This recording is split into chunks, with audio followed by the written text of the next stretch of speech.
اگر بالفرض کسی نسخے میں یہ الفاظ نہ ہو تو اس کو اختلاف نسخہ کہا جاتا ہے. اب دیکھنا ہے کہ اس نسخے میں ہے کیا. اگر تو اس میں یرفعہما ہوتا اور یہاں لا یرفعہما ہوتا تو پھر تو ہم کہتے ہیں کہ نسخوں میں تقابل ہے. اگرچہ پھر بھی موجبہ کلیہ کسی طرف نہیں تھا, ان کو 2 حدیثیں شمار کر لیا جاتا, لیکن وہاں تو یرفعہما بھی نہیں ہے بلکہ جزا کی جگہ خالی ہے. تو اس لیے یہ ناطق ہے اور وہ نسخہ ساکت ہے. تو جب ایک طرف ناطق ہو اور ایک طرف ساکت ہو تو ناطق کی بات کو قبول کیا جاتا ہے, نہ کہ ساکت کی بات. تو اس لیے اصول بھی یہی ہے کہ زیادت ثقہ مقبول ہوتی ہے. تو اس لیے جس نسخے میں کوئی بات زائد ہوگی تو بخاری شریف کے نسخوں میں 300 روایت تک کا اختلاف پایا جاتا ہے. اب کوئی کہے کہ جو دوسرے نسخوں میں ہے اس کو ہم نہیں مانتے, تو یہ حدیث کا انکار ہے, کیونکہ محدثین کتاب میں اضافہ اور کمی بیشی ہر سال کرتے رہتے تھے. کوئی مزید اچھی حدیث مل گئی سند سے اس کو نقل کر لیا, کسی کو اس سے نکال دیا, تو اسی لیے ان کے نسخوں میں اختلاف ہو جایا کرتا تھا. تو یہ تو حدیث کے تقریباً ہر کتابوں کے نسخوں میں اختلاف ہوتا ہے. 10 رایا نے بحقی کی خلافیات کے حوالہ سے حدیث نقل کی ہے. ان عبداللہ ابن عون الخزاز کراز ان حدثنا مالک ان زہری ان سالم ابن عمر ان نبی صلی اللہ علیہ وسلم یرفع اذا الصلاۃ ثم لا یعود. بے شک نبی اقدس صلی اللہ علیہ وسلم پہلی تکبیر کے رفع جان کرتے تھے, پھر اس کے بعد رفع جان نہیں کرتے تھے. یہ بھی ساری مدنی سند ہے اور مدینہ میں اسی پر متواتر عمل موجود تھا. ابن وہب ان مالک ابن انس ان ابن شہاب ان سالم ان ابی ہے ان رسول اللہ یرفع یده ومن قوی تکبیر للصلاۃ. یہاں انہوں نے خبر مقدم رکھ کے حصر کا معنی پیدا کر دیا ہے کہ رسول پاک صلی اللہ علیہ وسلم پہلی تکبیر کے وقت ہی رفع دین کیا کرتے تھے. تو یہ بھی امام مالک رحمۃ اللہ تعالی علیہ کی روایت ہے اور اس پر مدینہ بھی عمل تھا. تو اس پہلی روایت کے علاوہ حضرت ابن عمر ابن عباس سے قولی روایت بھی موجود ہے. فرماتے ہیں ان ابن عباس وعن ابن عمر رضی اللہ تعالی عنہ قال ترفع الايدي في 7 مواطن استقاء الصلاة واستقبال القبلة والصفا والمروة والموقفين وعند الحجر کشف الستار في زوائد البزار شرح معانی الاثار طحاوی. تو اس میں حضرت عبداللہ بن عباس اور عبداللہ بن عمر رضی اللہ تعالیٰ عنہ نے رسول پاک کا قول نقل فرمایا ہے. فعل میں دوام نہیں ہوتا لیکن قولی معاہدے میں دوام ہوتا ہے جب تک اس کے خلاف بات نہ پائی جائے. مثلا آپ نے کسی شخص کو ایک جگہ نماز پڑھتے دیکھا یا جماعت کراتے دیکھا تو اس سے یہ نتیجہ نکالنا کہ یہ مشکل اس مسجد کا امام ہے, یہ صحیح نہیں. ہاں اگر وہ زبان سے کہے کہ میں مشکل اس مسجد کا امام ہوں تو پھر بات مانی جائے گی کہ یہ یہاں کا مشکل امام ہے. شیخ الہند رحمۃ اللہ نے 1-2 مثالوں سے اس کو مزید واضح فرمایا ہے کہ دیکھیے اسلام ایک قولی معاہدہ ہے. جب زبان سے انسان نے اسلام قبول کر لیا تو وہ سویا ہوا ہو تب بھی مسلمان ہے, جاگتا ہو تب بھی مسلمان ہے. جب تک اس کے منہ سے کلمہ کفر نہ نکلے اس کو مسلمان ہی سمجھا جائے گا. تو گویا قول میں دوام ہوتا ہے, فعل میں دوام نہیں ہوتا. اسی طریقے سے نکاح ایک قولی معاہدہ ہے. جب نکاح میں ایجاب و قبول ہو گیا, اب دونوں میاں بیوی سوئے ہوئے ہیں تب بھی میاں بیوی ہے, ایک مشرق میں ہے دوسرا مغرب میں تب بھی میاں بیوی ہے, وہ آپس میں ناراض ہے تب بھی میاں بیوی ہے. جب تک اس معاہدہ کے خلاف کوئی طلاق یا خلا وغیرہ کی صورت پیش نہ آئے ان کو میاں بیوی ہی سمجھا جائے گا. تو اس قول اور فعل میں جیسے یہ فرق ہے تو اس حدیث سے پتہ چلا کہ یہاں رسول پاک صلی اللہ علیہ وسلم نے 2 عبادتوں کا ذکر فرمایا, ایک نماز کا اور ایک حج کا. تو ہمارا مطالبہ ان سے یہی ہے کہ جس طرح ہم نے پہلی تکبیر کے بارے میں نبی اکرم کی قولی حدیث پیش فرمائی ہے, اسی طریقے سے وہ بھی رکوع جانے اور رکوع سے اٹھتے وقت تیسرت کے شروع کے لیے کوئی قولی حدیث پیش فرمائے. نبی اکرم صلی اللہ علیہ وسلم نے اپنی مبارک زبان پر اس رفع جان کا کبھی ذکر فرمایا ہو. ہمارا یہ چیلنج ہے کہ پورے 23 سالہ دور نبوت میں 1 سیکنڈ کے لیے بھی نبی اکرم صلی اللہ تعالی علیہ وسلم نے اپنی مبارک زبان پر اس رفع جان کا ذکر نہیں فرمایا. تو ہم نے قولی حدیث پیش کی ہے, اس لیے ان سے بھی ہمارا یہی مطالبہ ہے کہ وہ بھی قولی حدیث پیش کریں. اس کے بعد حضرت عبداللہ بن مسعود کی حدیث جو جس کی سند کوفی ہے اور تمام اہل کوفہ کا اس پر اتفاق اور اجماع ہے, یہ میں نے پہلے نسائی کے حوالے سے پیش کر دی تھی. اور حضرت برا بن عازب کی حدیث جو شرح آثار میں, ابو داؤد شریف میں, مسند ابی یعلا میں ہے اور امام ابو داؤد نے فرمایا ہے کہ حشیم نے اور ابن ادریس نے اس کو بیان فرمایا اور اس میں لا یعود نہیں، اس لیے میں دونوں پوری سندیں ٹیپ کرا دیتا ہوں۔ ابو یعلا فرماتے حدثنا اسحاق حدثنا حشیم اور یزید ابن ابی زیاد عن عبد الرحمن ابن ابی لیلہ عن البراء قال رأيت رسول الله صلی اللہ علیہ وسلم حين افتتح الصلاة كبر ورفع يديه حتى كادتا تحاذيان اذنيه ثم لم يعد۔ حضرت براء بن عازب سے فرماتے ہیں کہ میں نے رسول اللہ صلی اللہ علیہ وسلم کو دیکھا کہ جب آپ نے نماز شروع کی تو تکبیر تحریمہ کہی اور رفع ید کیا یہاں تک کہ آپ نے اپنے دونوں ہاتھ کانوں کے برابر لے گئے، پھر اس کے بعد دوبارہ رفع ید نہیں کی۔ اس سند میں واضح طور پر حشیم کی روایت میں لم یعود کا لفظ موجود ہے۔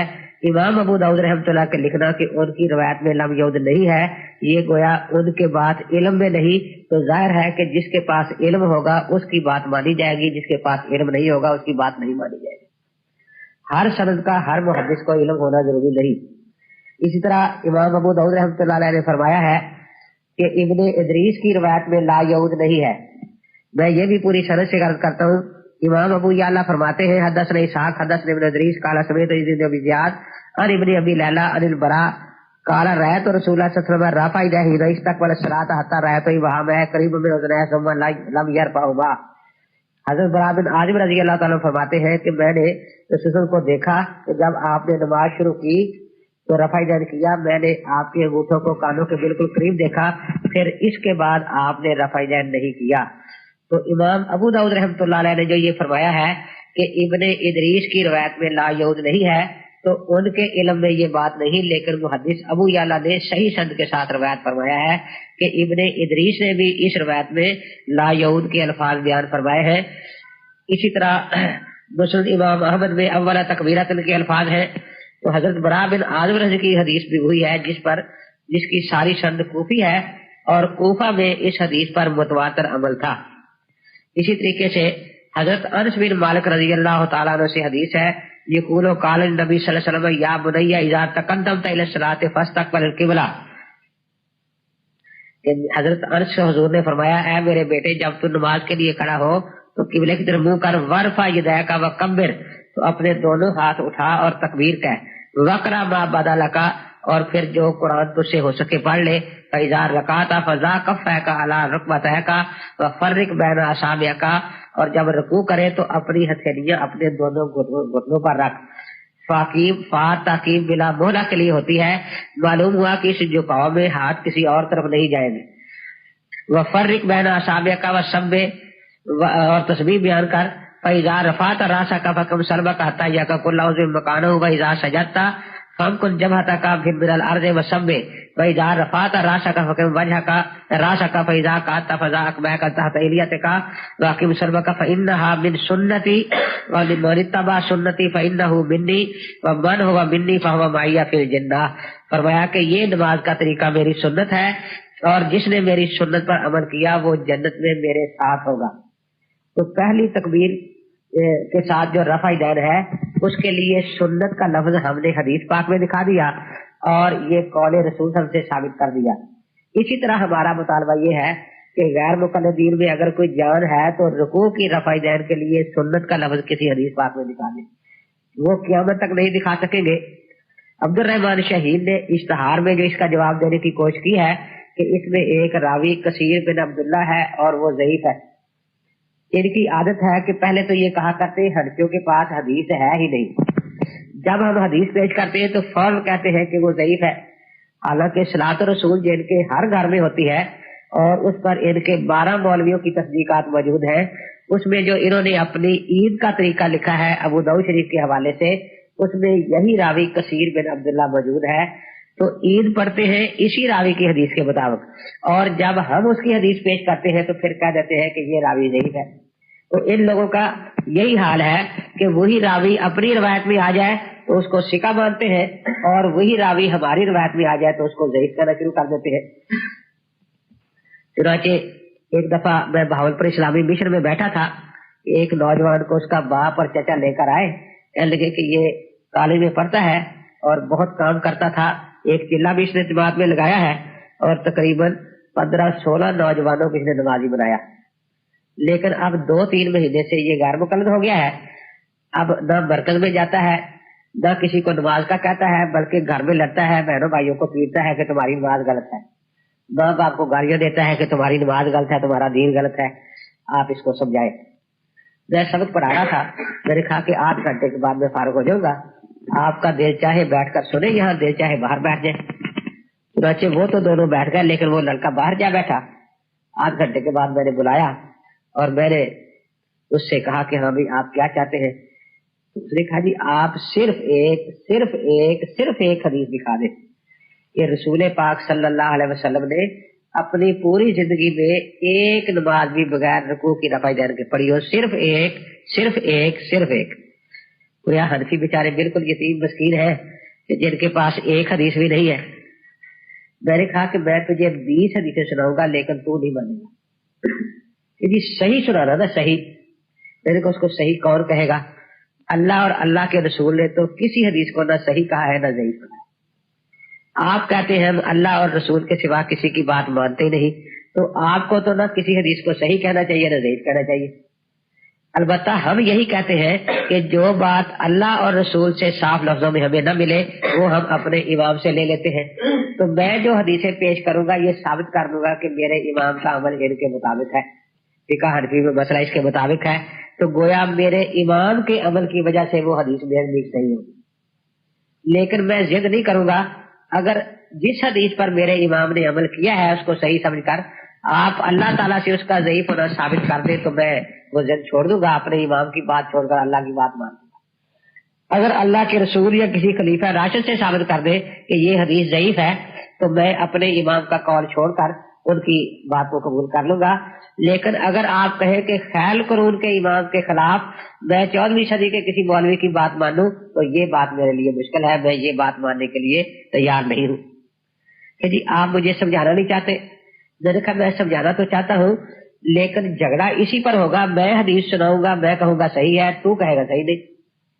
تو صحیح کا پیمانہ تو ہی بنا دے کہ کیا ہے. اب میں اسے کہوں کہ تو صحیح کی تعریف قرآن حدیث سے لکھ دے، اسے آئے نا. میں نے کہا ضعیف کی حدیث بھی قرآن تعریف قرآن حدیث سے لکھ دے. اس لیے میں تو یہی بتایا کر دوں کہ غیر مقلد سے بات شروع ہو، وہ کہے نا صحیح حدیث سناؤ ضعیف نہ سنانا، تو کہا کہ ٹھیک ہے صحیح اور ضعیف کی تعریف قرآن حدیث سے تو لکھ دے، پھر حدیثیں میں سناتا چلا جاؤں گا. اب نہ اس کو تعریف آئے اور نہ وہ لکھے. اب اس کو بھی تعریف نہیں آ رہی تھی. میں نے کہا اچھا یوں کرو کہ تم کوئی صحیح حدیث مجھے سناؤ رہا بھائی جان، اور کوشش یہ کرو کہ آخری زمانے کی ہو. تو اس نے جو ان کو سکھایا ہوتا ہے، حضرت وائل بن حجر رضی اللہ تعالیٰ والی حدیث سنائی کہ وہ 9 ہجری میں آئے، پھر 10 میں آئے، انہوں نے رفع دین دیکھی، میں نے 10 تک رفع دین ثابت کر دی ہے. اب 11 ہجری میں حضرت 2 ماہ 10 دن دنیا میں رہے، 11 دن آپ اس میں منسوخ ہونا ثابت کر دیں. میں نے پوچھا حدیث صحیح ہے کہ نہیں؟ بالکل صحیح ہے. اب میں نے سوچا سمجھ لیا کہ اس نے حدیث ابو داؤد شریف سے سنائی ہے، تو میں نے بھی ابو داؤد شریف سے ہی حضرت عبداللہ بن مسعود کی حدیث سنا دی کہ حضرت نے پہلی تکبیر کا رفع دین کی، حضور پاک صلی اللہ علیہ وسلم نے اس کے بعد نہیں کی. جب میں نے حدیث سنائی تو وہ پھر کھلا کے ہنسا کہ بس جی اتنی کام تھا، بس. میں نے کہا بس کیوں، کیا ہو گیا، خراب ہو گئی ہے؟ میں نے کہا تھا کہ صحیح حدیث سننا، صحیح کہ جی نہیں. میں نے کہا آخر کیوں صحیح نہیں ہے؟ کہ جی آپ کو پتا تو حنفیوں کو ذرا بھر نہیں ہے، اس میں ایک راوی ہے عاصم بن کلیب اور وہ جھوٹا ہے. پتا تو مجھے بھی تھا کہ اس میں عاصم بن کلیب ہے، لیکن میں نے کہا کہ ذرا اس کا دل بڑھانا چاہیے. میں نے کہا اس شخص بھی عاصم بن کلیب ہے کہ جی ہاں. دیکھ لیتے کتاب سامنے رکھی ہے. میں نے جب کتاب کھولی اسے اٹھ کر آیا اور زور سے انگلی ماری کہ دیکھو یہ عاصم بن کلیب ہے. بہت ہنسا جیسے کوئی نئی بات اس نے مجھے بتا دی ہو کہ دیکھو جی میں نے کہا یہ جھوٹا راوی ہے. بالکل جھوٹا ہے. شاید حسن درجے کا ہو تو بالکل نہیں. میں نے آپ سے صحیح حدیث کا کہا تھا، صحیح کا. میں نے کہا میں نے بھی آپ سے صحیح کہا تھا نا کہ جی میں نے صحیح سنائی ہے. میں نے کہا دیکھیں اس میں یہی عاصم بن کلیب نہ ہو، اس میں کیسے ہو سکتا ہے؟ میں نے کہا دیکھنے میں کیا حرج ہے؟ جب میں نے ابو داؤد میں دکھایا کہ اس میں تو وہی عاصم بن کلیب ہے. اب وہ بڑا پریشان ہوا کہ جی یہ کیا ہوا؟ کچھ بھی نہیں، کیا ہو رہا ہے جی، اب کیا بنے گا؟ میں نے کچھ بھی نہیں. ہمارا مذہب الحمدللہ اتنا قوی ہے کہ میں تمہیں حق دیتا ہوں، تو اس کو جھوٹا مان لے پھر بھی ہمارا مذہب ثابت ہو جائے گا. تو اس کو سچا مان لے پھر بھی ہمارا بدل ثابت ہو جائے گا. پریشانی تو تمہیں ہے نا, میں تو تمہیں حق دیتا ہوں جس طرح کہتا ہوں. وہ کیسے؟ میں نے کہا اگر یہ راوی جھوٹا ہے تو رفع دین کرنے والی حدیث بھی جھوٹی ہے ہوئی اور نہ کرنے والی بھی. تو جب دونوں نہ رہی تو اصل تو نہ کر رہی ہے نا. اور اگر یہ سچا ہے تو اس نے دونوں باتیں بتا دی کہ حضرت نے رفع دین کی تھی, پھر بنا دی کہ چھوڑ دی تھی, ہم نے بھی چھوڑ دی. لیکن یہ نا انصافی کہ یہی راوی 2 ورق پہلے ولی اللہ ہو اور 2 ورق بعد یہی بیچارہ 10 نمبر یا بدماش بن جائے, یہ نا انصافی ہم لوگ ماننے کے لیے تیار نہیں. اور ان کو یہ نا انصافی اسی لیے کرنی پڑتی ہے کہ یہ آخر تک کہتے ہیں نا رفع دین کی. اب آخر تک کہنے کی وجہ سے ان کو ان حدیثوں کو جھوٹا کہنا پڑتا ہے. ہمیں یہ کہنا نہیں پڑتا, ہم کہتے ہیں ایک زمانے میں یہ کام کیا, دوسرے زمانے میں یہ کام کیا, بس.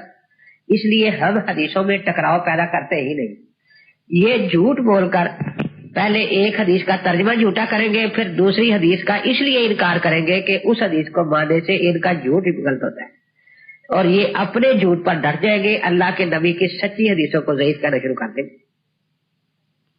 تو اس لیے ان کا یہی طریقہ ہے. تو یہی عاصم بن کلیب کی روایتیں اب خود یہ بھی مانتے ہیں. اب عبد الرحمن ابن غنم ان ابا مالک الاشری جمع قومہ, اب یہ مدینہ منورہ میں اشری قبیلہ تھا, تو یہ اپنی قوم کو جمع کر کے نماز سکھاتے ہیں مردوں عورتوں کو. اور نبی صلاۃ النبی صلی اللہ علیہ وسلم بالمدینہ فاجتمعوا جمع النساء وابناء فتوضؤوا. تو اس میں انہوں نے پہلی تکبیر کے وقت رفع دین کی ہے, اس کے بعد کسی جگہ رفع دین نہیں کی, نہ ہی جلسہ استراحت کیا ہے. یہ مسند احمد صفحہ 343 جلد 5 پر روایت موجود ہے. تو اب کسی نے وہاں یہ شور نہیں بچایا کہ یہ نماز غلط ہے. اس طرح حضرت عباد بن عبداللہ بن زبیر, حضرت عبداللہ بن زبیر کے بیٹے ہیں, فرماتے ہیں ان رسول اللہ کان اذا افتتح الصلاۃ رفع یدیہ فی اول الصلاۃ ثم لم يرفعهما فی شیء حتی یفرغ, کہ بے شک رسول اللہ صلی اللہ تعالی علیہ وسلم اذا افتتح الصلاۃ, جب نماز شروع کرتے, رفع یدیہ فی اول الصلاۃ, تو شروع نماز میں رفع دین کرتے, پھر اس کے بعد کسی جگہ بھی رفع دین نہیں کرتے تھے. اس کے بعد یہ جابر بن سمرہ والی گھوڑوں والی روایت ہے, جس کو میں نے پوری تفصیل سے بیان کر دیا ہے. پھر ابن عباس رضی اللہ تعالی سے روایت ہے لا ترفع الايدي الا في 7 مواطن, وہی جو پہلے آئی تھی, اب لا کے لفظ کے ساتھ آئی ہے کہ حضرت پاک صلی اللہ تعالی علیہ وسلم نے منع فرمایا کہ نماز میں تکبیر تحریمہ کے علاوہ کسی جگہ رفع دین نہ کرو, اور حج میں 6 جگہوں کے علاوہ کسی جگہ رفع دین نہ کرو. اب یہ لوگ عوام کو دھوکہ دیتے رہتے ہیں کہ جی دیکھو تم دعائیں مانگتے ہو اس میں رفع دین کرتے ہو, تم استسقاء کی نماز پڑھتے اس میں رفع دین کرتے ہو. ہم کسی جگہ ہی ہاتھ پڑھتے ہیں وہ سب کچھ ٹھیک ہے, لیکن اس حدیث میں صرف 2 عبادتوں کا ذکر ہے, ایک نماز کا اور ایک حج کا. ان میں ہم اسی کے مطابق عمل کرتے ہیں, ہم اس میں کوئی زائد نہیں کرتے. رہا وطر اور عید کا, میں نے پہلے عرض کر دیا ہے کہ یہ 2 نمازیں ایسی ہیں جو دوسری نمازوں سے بالاتفاق مختلف ہیں, اس لیے جب ان میں فارق پایا گیا تو ان نمازوں کو دوسری نمازوں پر قیاس نہیں کیا جا سکتا.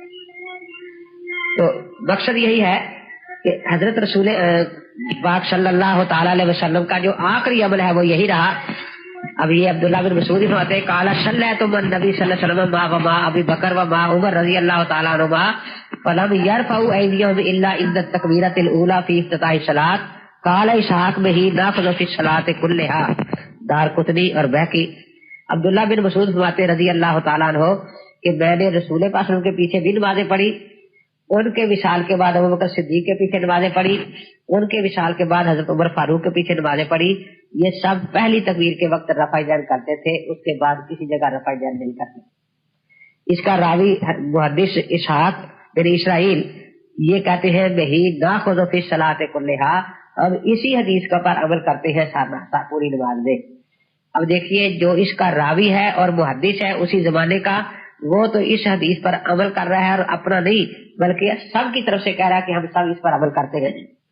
اب ان کو اس کے خلاف دارقطنی جو اس کے 200 سال بعد ہوا, جس نے ان راویوں کو دیکھا نہ کچھ, وہ شافی تھا, اس نے کہہ دیا کہ یہ اس میں ایک راوی محمد بن جابر ضعیف ہے, اور غیر مقلدین نے اس حدیث کا انکار کر دیا.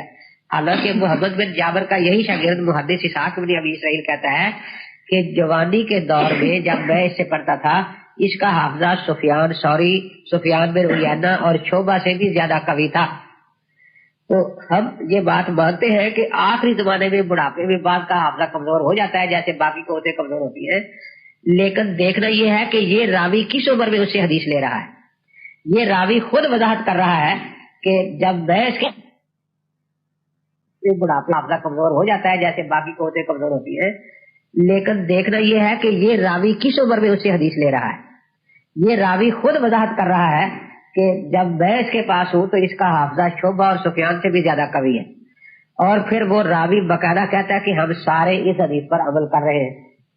اب ان کے اس بات کو چھوڑ کر، کیونکہ آخری زمانے میں ان کا حافظہ کمزور ہو گیا تھا، تو وہ کسی محدث نے لکھ دیا کہ اس کا حافظہ کمزور ہو گیا تھا، اس کو اٹھا کر حدیث کا انکار کرتے پھرتے ہیں۔ تو حدیث کا انکار ان کے لیے بائیں ہاتھ کا کھیل ہے۔ اس لیے میں یہ کہا کرتا ہوں کہ یہودیوں کی عادت یہ تھی کہ جب کوئی پیغمبر ان کے نفس کے خلاف بات کہتا تو نبی کو ہی شہید کر دیتے تھے۔ ان کے سامنے نبی پاک خود تو نہیں ہے، لیکن آپ کوئی حدیث اللہ کے نبی کی ان کو سنا کر دیکھیں، اس بے دردی سے اس کو شہید کریں گے اور کمانڈو آخر اس پر چلے گا کہ یہودی بھی حیران ہوں گے کہ اس بے دردی سے تو ہم خدا کے نبیوں کو شہید نہیں کرتے تھے، جس بے دردی سے یہ غیر مقلدین ان احادیث کو شہید کر رہے ہیں۔ تو اس میں یہ بات بالکل واضح طور پر سامنے آ گئی کہ نبی اقدس صلی اللہ تعالی علیہ وسلم کے بعد حضرت ابو بکر، حضرت عمر بھی رفع یدین نہیں کیا کرتے تھے، اور حضرت عثمان سے بھی قطعاً پہلی تکبیر کے بعد رفع یدین کرنے کو ثابت نہیں کر سکتے۔ حضرت علی کرم اللہ تعالیٰ عنہ سے میں نے عرض کیا کہ وہ اور ان کے سارے اصحاب یہ قطعاً رفع یدین نہیں کرتے تھے پہلی تکبیر کے بعد، تو اس لیے حضرت ابو ہریرہ بھی تکبیر تحریمہ کے وقت رفع یدین کرتے تھے۔ موطا امام مسلم کتاب الحجہ میں ہے، اور اتنی اعلیٰ سند سے ہے، اخبرنا مالک اخبرنی نعیم المجمر و ابو جعفر ان ابا ہریرہ کان یصلی بهم فکبر کلما خفض ورفع قال ابو جعفر القاری وکان یرفع یدیہ حین یکبر ویفتتح الصلاۃ۔ یہ حضرت ابو ہریرہ رضی اللہ تعالیٰ عنہ پہلی تکبیر کے وقت رفع یدین کرتے تھے، اس کے بعد صرف تکبیرات کہا کرتے تھے۔ امام مالک اور ابو ہریرہ کے درمیان ایک ہی کڑی ہے، وہ بھی ڈبل ہے، ایک نعیم المجمر اور دوسرے ابو جعفر القاری۔ تو گویا یہ صدائی سند ہے، اتنی اعلیٰ سند غیر مقلدین قیامت تک پیش نہیں کر سکتے۔ اور اسی کے سند کے ساتھ وہ امام بخاری وغیرہ فرماتے ہیں کہ ابو ہریرہ نے یہی فرمایا کہ یہ وہ نماز ہے حتی فارق الدنیا، جس پر اللہ کے نبی اس دنیا سے الگ ہوئے۔ تو معلوم ہوا کہ حضرت ابو ہریرہ رضی اللہ تعالیٰ عنہ نے بھی یہ بات واضح طور پر ارشاد فرما دی ہے کہ رسول پاک صلی اللہ علیہ وسلم کی آخری نماز یہی تھی کہ صرف پہلی تکبیر کے وقت رفع یدین کی جائے، اس کے بعد کسی جگہ رفع یدین نہ کی جائے۔ حضرت جابر یہ محارب بن دثار کہتے ہیں کہ میں نے ایک دن ابن عمر کو رفع یدین کرتے دیکھا، فقلت له ما هذا، کہ آپ یہ کیا کر رہے ہیں؟